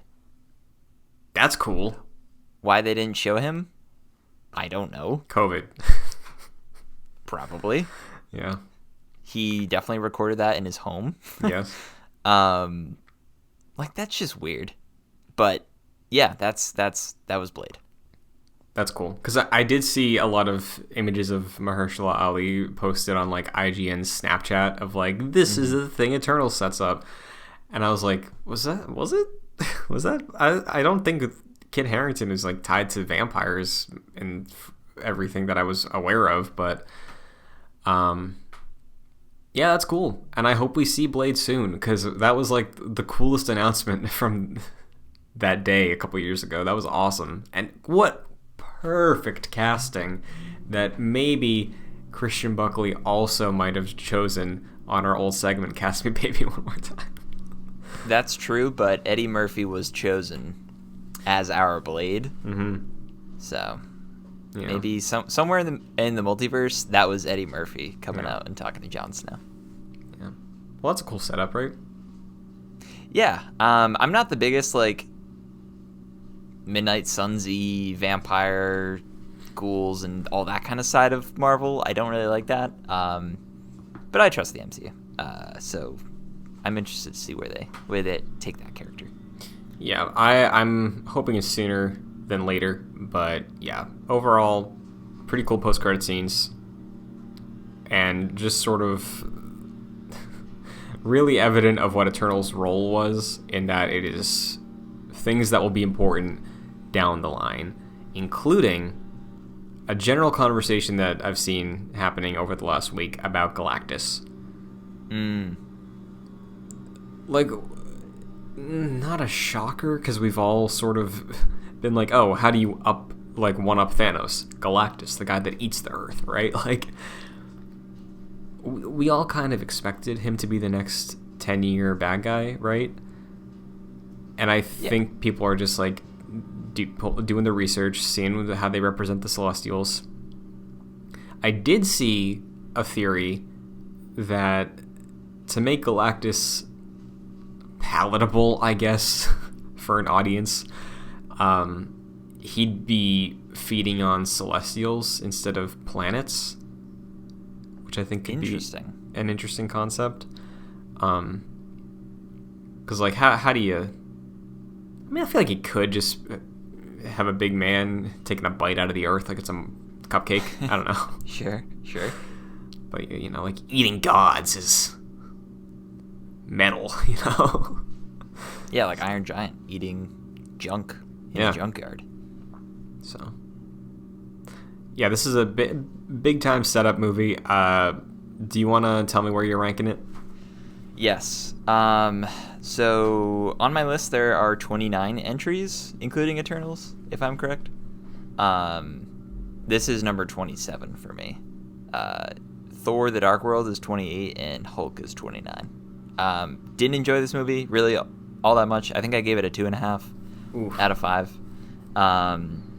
So yeah, one of my least favorite MCU movies. I really don't want to see the fruits of its labor. Like, I really honestly don't care for the Black Knight setup. I'm more interested in Blade. I'm more interested in Harry Styles than his character, I suppose. So I don't care for that. I don't care to see the Eternals again. This is kind of a movie that I don't want to see this like micro universe continue. It will obviously, but yeah, didn't really come out of this one positively. I didn't think it would be this low, but yeah, I don't have too many positive things to say about that. So I'll leave it at that. Where would you right now place it? I know it's probably fluid for you, but where would you slot it on your list? So I'm looking at like upper mid right now, tentatively, because I definitely liked it more than Black Widow, just in terms of what it offered. Black Widow's 19 for me. I think this could change either up or down, but I think I'll probably put it at 16 currently, which is below Ant-Man at 15, and that would bump Falcon down one to be 17. So that's like right in the middle, pretty much. Yeah, and for context, like I said, Black Widow would be 19. Actually, no, 20 now. Avengers is 19. Doctor Strange is 18. Falcon 17. Eternals 16. 15 Ant-Man. And then 14 Civil War. So then we just keep on riding that up to be better and better. So nice. Yeah. This stuff I like, I don't think it's anywhere near the lowest of the MCU. I don't think any of your hang-ups are out of pocket, but I do think the things it offers and does well, I really, really enjoy. If some of that was at the cost of making some of it be more coherent, potentially, but I'm kind of cool with that for what they set out to do here. So nice. Yeah, this is a really interesting one. I don't think it's a bad movie. I just don't think it's a good movie. And I was honestly really surprised that this movie was, like, before I saw it, I was surprised at the reaction, but I kind of understand it. Yeah, it is pretty divisive for some people. And, I mean, I'd rather have a divisive movie than, like, you know, a Thor 2. It's like, yeah, it existed. It wasn't offensive. Like, I don't think anybody's taking it. Well, some people are taking offense at Eternals, and they're the wrong type of people. But oh yeah, not even worth talking about. Yeah, you know what I mean, though, in terms of like, oh, this was horrible, and everybody agrees. Like, I do think it being divisive is interesting, and I think good for the MCU overall. But yeah, I think this is one that we're going to be talking about for a while, I imagine, and probably coming back to in the future. So definitely. Before we get to our Spidey talk, I want to ask you this. I feel like this is a hilariously long list at this point. Mm-hmm. Do we all unanimously have to agree to just start ranking from like the Infinity Saga on its own and then this new saga? Because like Ant-Man and the Wasp at 21 means nothing now, you know? Like, that means absolutely nothing. Doctor Strange at 17 and Black Panther at 13, that means absolutely nothing. No, it's a really good point that you're making. Yeah. Because the longer this list gets, the less, the less meaningful it gets. Because, like, what does it even mean for a movie to be in the dead middle it's just like kind of standard Marvel fare, I guess. But yeah, like Iron Man 3, I love that movie. That's 21. Like what? Right. It's. I was thinking about this real hard, trying to find a better way to measure the MCU, and I think once we get to the 30s, it's probably going to be I have a top 10, and if something from the new saga gets in there, it's in there. But there's a top 10, then there's everything else, and maybe I will rank amongst the sagas, you know? So, like, everything we've gotten since Phase 4 started, I'll start doing separately. Something you could do is a tier maker and do, like, a top 10 there, and then just A, B, C, D. That like, works, too. Everything's sort of, like, on the same level in those, and it's just, I don't know, 5 categories of quality rather than what does it mean for a movie to be at number 10 versus number 12, you know? Yeah. I think it's a conversation we should come back to at some point and just think about as we get... Next year, we're going to hit 40 projects, I think, all things considered, so... Yeah, it's ridiculous. And, like, Star Wars, I feel like, is really... That's a good series to rank because there are... You know, you just rank the movies, and now they got numbers. They got numbers. Yeah, makes it easier or more confusing. But now we have like shows to rank in there, which so far has been easy. But at a certain point, I think I don't know. It might be a little strange to be doing that. Yeah, dude. So maybe we'll shuffle things up come 2022. We'll see. Yeah, we'll see. But immediate future, the next movie we got is Spider-Man No Way Home, and on the road to that, we are going through every Spider-Man movie for our Spidey rewatch. So far, we've watched the Venom films, the Sam Raimi Spider-Man movies, the Andrew Garfield Spider-Man movies, and now Spider-Man Into the Spider-Verse, the movie out of this entire bunch that probably has nothing to do with No Way Home, but still a great Spider-Man film. Got a weird backstory with this one. Let's hear it. So this came out in 2018 in December. Before I went to see it, I flew back from Dublin, Ireland, where I was studying for a semester. And then the night after my flight, I went to see this with some friends, and I was like so jet lagged and getting used to like the time change that I like completely fell asleep during this movie. And it had like nothing to do with the quality, but I remember being asleep during the third act fight between all the Spider-Men and I guess with Miles and Kingpin, like completely knocked out through that.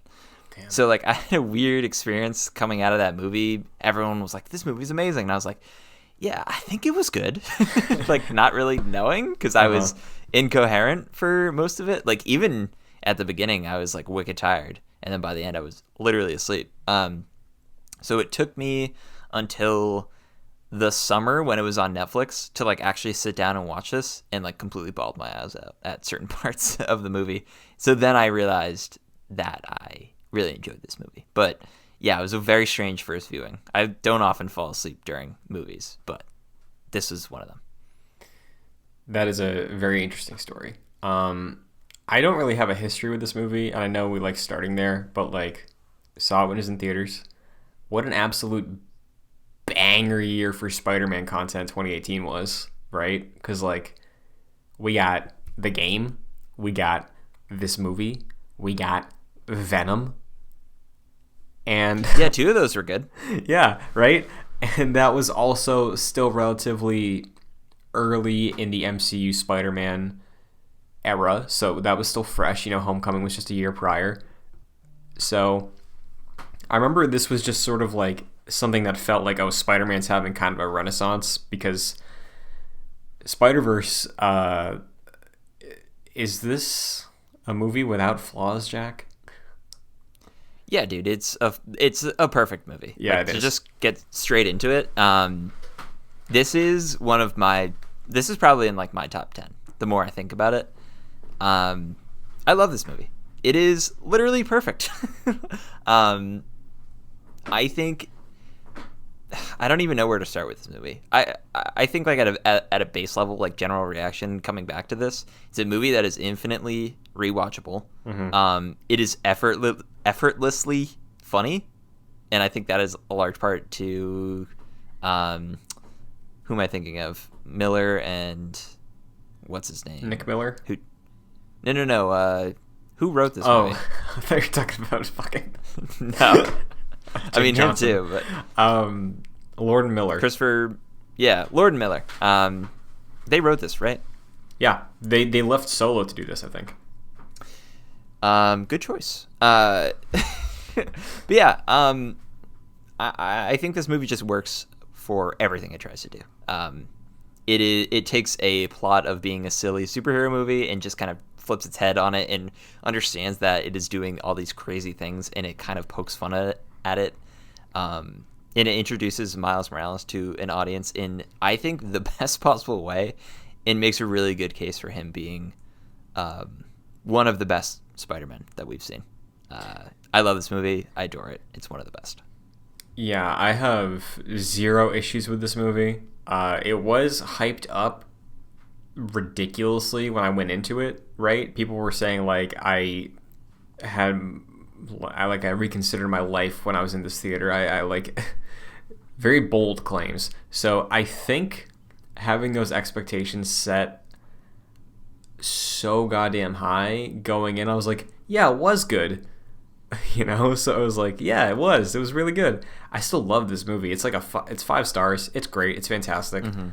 But I don't know. I feel like there is an air of Spider-Verse that like isn't exciting for me. I don't know how to describe it really, but like it's like it's perfect. It's great. It's amazing. How interesting is it though? Interesting. This movie like was kind of like what I was saying was kind of a slow burn for me at first. Where like the second viewing was like, oh, I really came to appreciate it, and then it was like the third and fourth and future ones that I really started like thinking, well, this is probably like one of my favorite Spider-Man stories. And like Peter Parker is kind of just like a motivating character, and Miles Morales is the one that shines. But yeah, I really like this movie, and I feel like for me, I think I kind of like animated movies more than live action movies. I don't know why. They just tend to be some of my favorites. Like The Iron Giant, Kiki's Delivery Service, Your Name, and this are like some of my favorite movies. Those are all animated movies. Yeah. Like I don't know what that says about anything, but this is just another example of that. It's that humans can't be perfect, Jack, but this can. That's exactly right. Yeah, I think. Let me reiterate. This movie is flawless. It's fantastic. It's perfect. Is it the best Spider-Man movie? Probably. I just think that the interesting stuff about Spider-Verse, I think, is so much in its visuals and its ensemble cast approach, but still being focused on Miles, right? Where the story they're telling, I don't think is like revolutionary or anything, but introducing Miles, who is this relatively new character after so many years of Peter Parker, that's a very not like a high bar you have to reach, but so many people just associate Spider-Man with Peter. So there's an uphill battle there, and I think out the gate you see Miles becoming Spider-Man, and I think it's honestly a better Spider-Man origin story than any of the ones we've watched so far, because as much as we love Spider-Man 1, as much as we really enjoy The Amazing Spider-Man, neither of those feel like a kid getting the world thrown on their shoulders the way that's supposed to be about Spider-Man. And this movie's able to capture that so well, perfectly even, with this new character for so many people that is very fresh and at his core just pure Spider-Man. And I think that is what makes this movie impressive for me.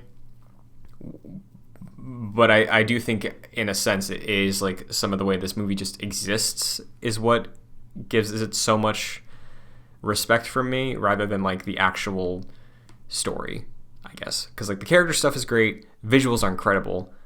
The task they had, not easy. But when it comes to just the story they're telling, I think it's just kind of like standard. I think in terms of a Spider-Man story they told, for me, I think it's the best one so far. Even though there is like a lot of stuff going on, it does come back to the focus on Miles. And for me, my favorite part of Miles' story compared to Peter's is I appreciate that in both of the incarnations we saw with Toby and Andrew, they both use their powers for personal gain before they start using it for good. And I think that's an interesting take. I think I like this take more where, like what you're saying, Miles does have this power thrust on him. And immediately, his first interaction with Spider-Man is Spider-Man saying, "Oh, you're like me."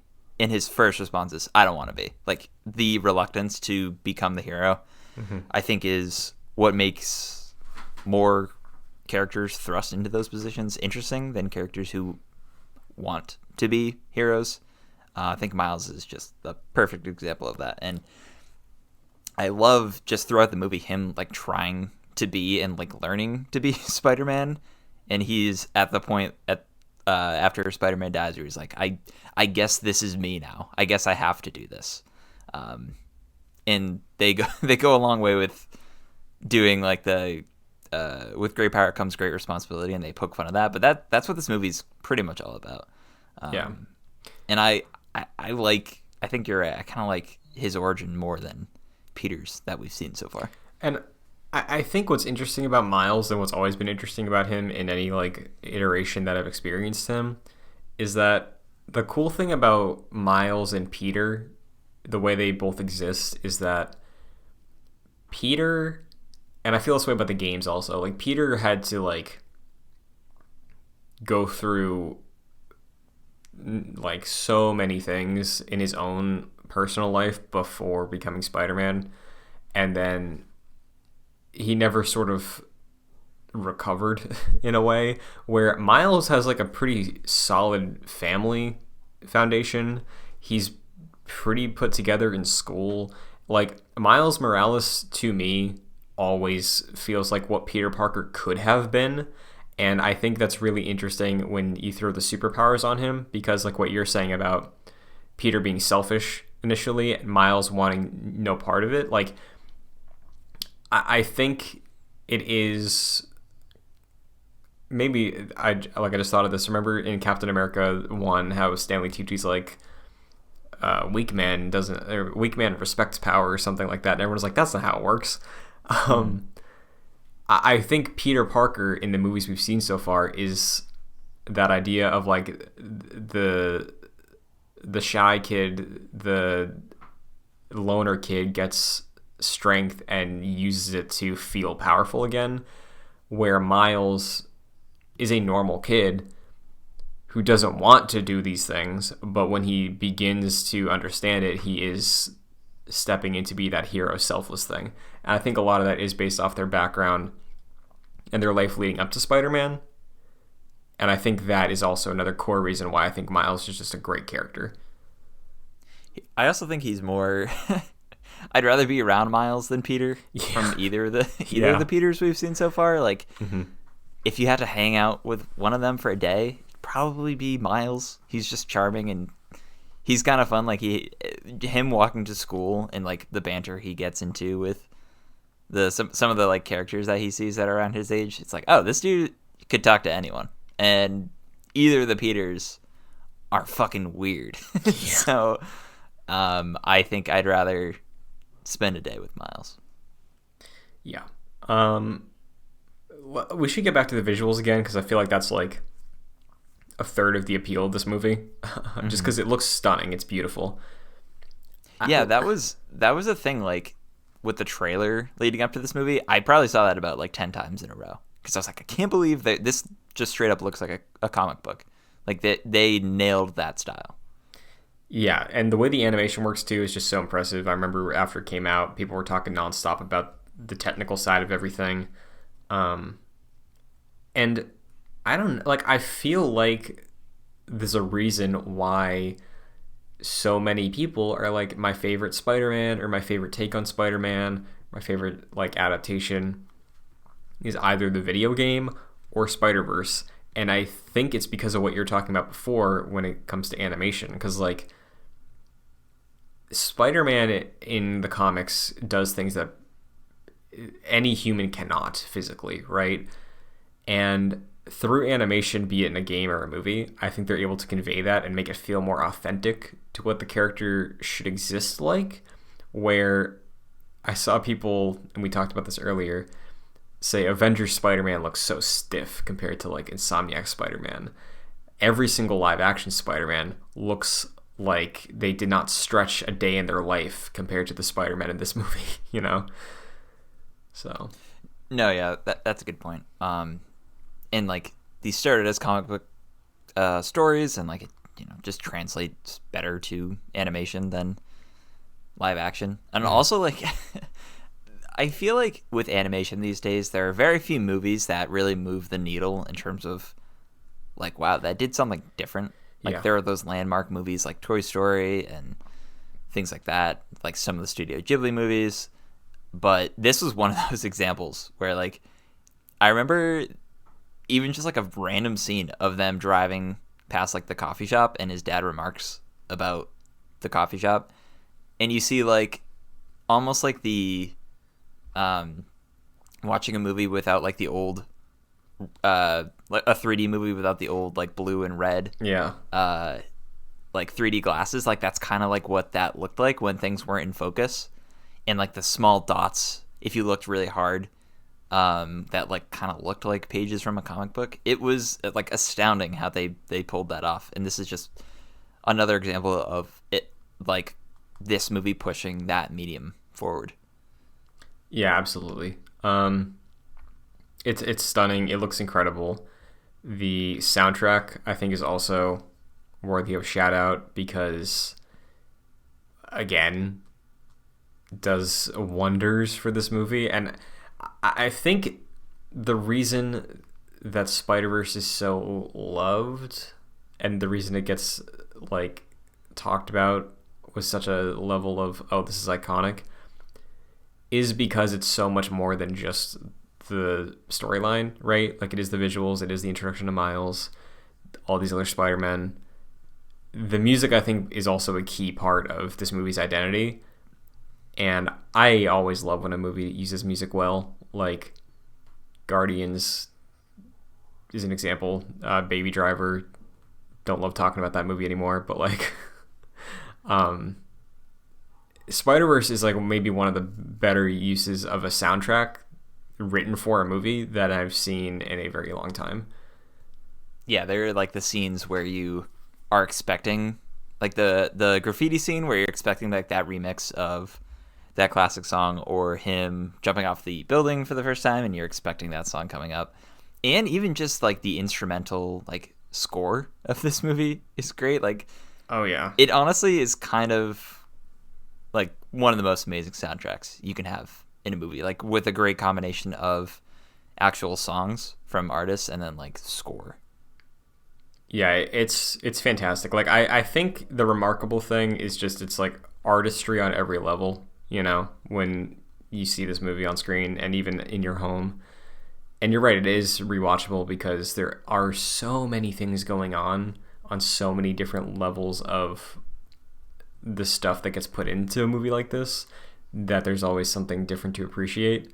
But I don't want to get to rankings immediately right now, but like I still struggle sometimes with where I place this one, I think. Ooh, interesting. So. This is an easy one for me.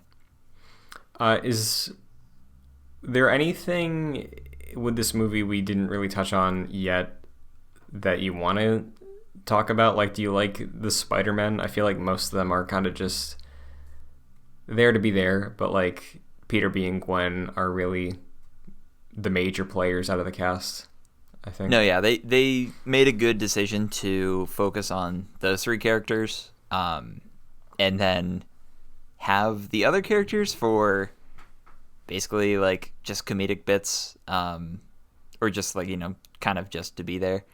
But yeah, like Spider-Man Noir is funny because he's like very literal or whatever.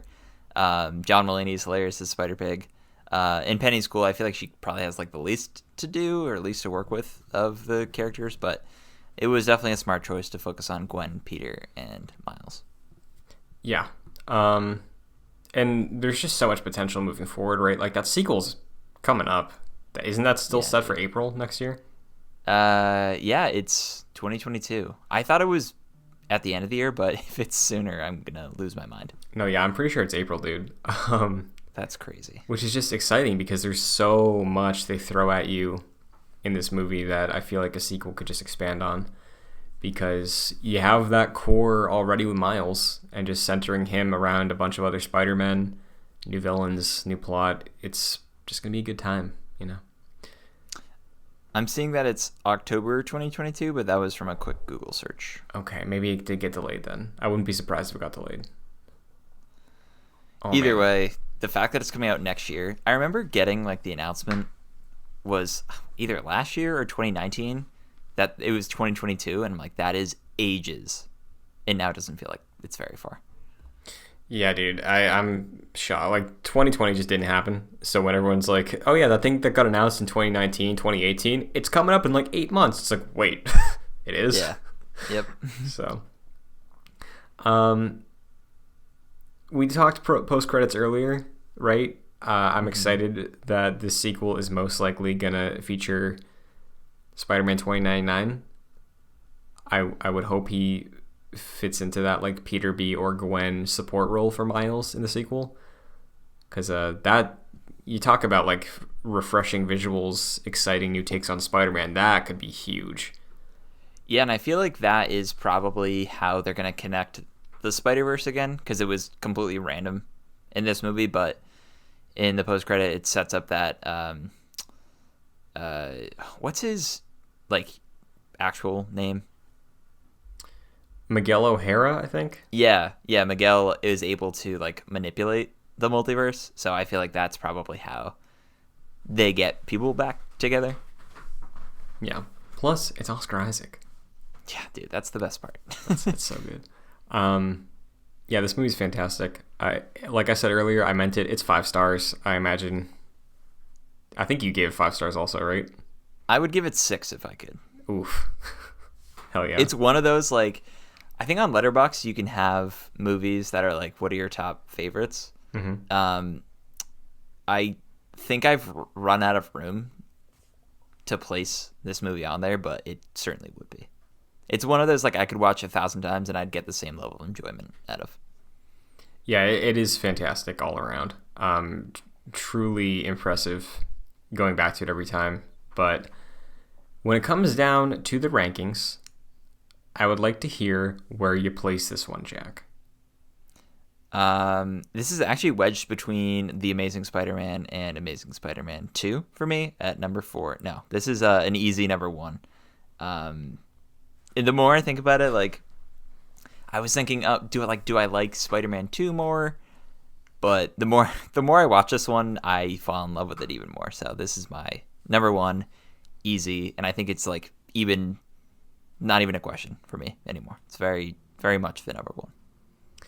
So the only thing I struggle with, because for me it's either number 1 or number 2, but I don't know, like, there's still something I really love about a Spider-Man story where whoever the Spider-Man is, they're constantly being beat down, because that is like maybe my favorite thing about Spider-Man as a character, is that literally everything sucks for him, and being able to be Spider-Man on top of that, that is what I admire about Spider-Man, no matter who it is.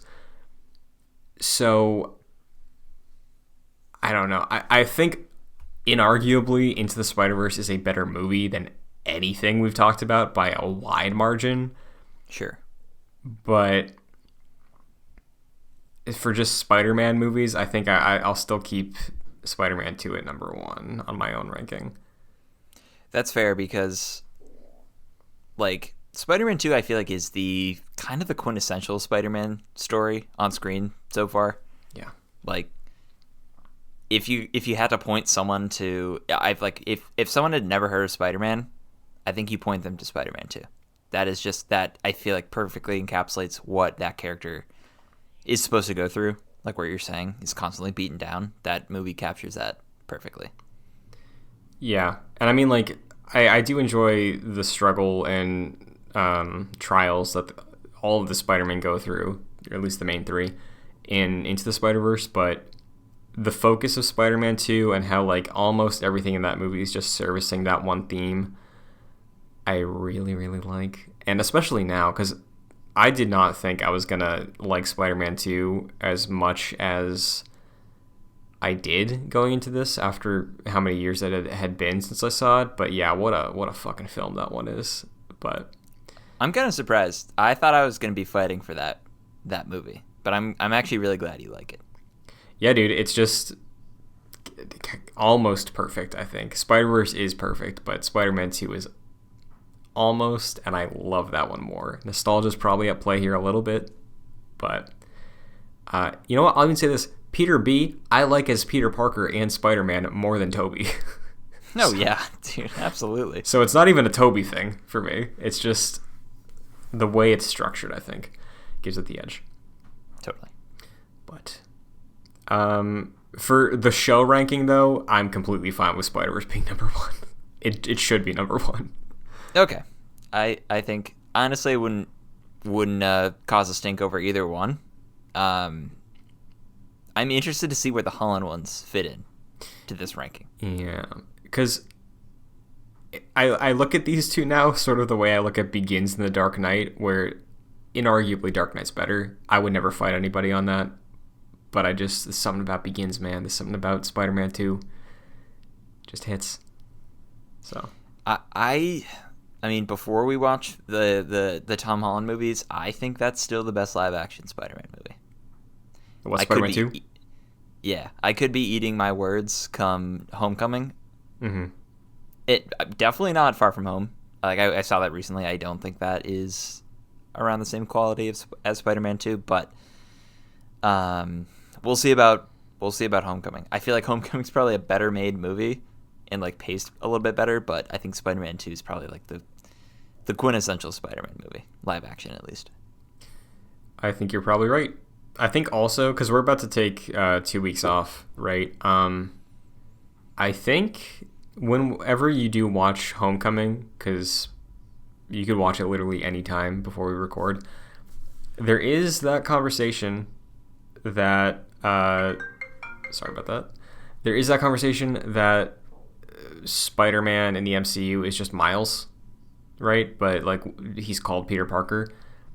After seeing after seeing Spider-Verse, I'm curious if we feel that way because of just the way we watched these, you know. He's definitely a different character as Peter than Tobey and Andrew are, but that's an interesting lens that I will watch that movie through. Yeah, I think post Spider-Verse is going to be interesting. But until then, Jack, where can the agents of Excelsior find you? Yeah, you can follow me on social media at FascinatedJack. And yeah, it's going to be... We're off 2 weeks, right? We're coming back like in December. Yeah, dude. That's crazy. It is. I hope nothing major happens for Avengers, you know? I mean, we'll have plenty to talk about in terms of Spider-Man and the Raid, so that will be something to look forward to. But until then, Christian, where can people find you? You can find me on Twitter and TikTok at Chun2D2, as well as youtube.com/joyclicks for any video uploads that are related to anything gaming or Marvel that get put up between the video episodes of Excelsior, which you can find in the playlist, or on your favorite audio service like Apple Podcasts, Spotify, Stitcher, Google Play, however you listen to podcasts. You can find the show Excelsior, Marvel's Avengers Game Podcast, whatever you want to look up, you'll find it. Rating and reviewing on your platform of choice will help us if you can, because it takes a quick second from you and helps us out a ton, and we appreciate you for it. And if you want to support the shows, you can do so on a monetary level by going to patreon.com/joyclicks at the $1 and $5 tiers. $5, you get producer credit on every show we do, like Aaron Easton and Charles Applin. So thank you very much. And for November, that is Excelsior. Well, we will see you on the other side. Hope you all have a good holiday if you celebrate. If not, enjoy the raid, because that's dropping before we record again. But yeah. Enjoy the Hawkeye drops that we're gonna be getting. Shit, we're gonna have a lot to talk about when we come back.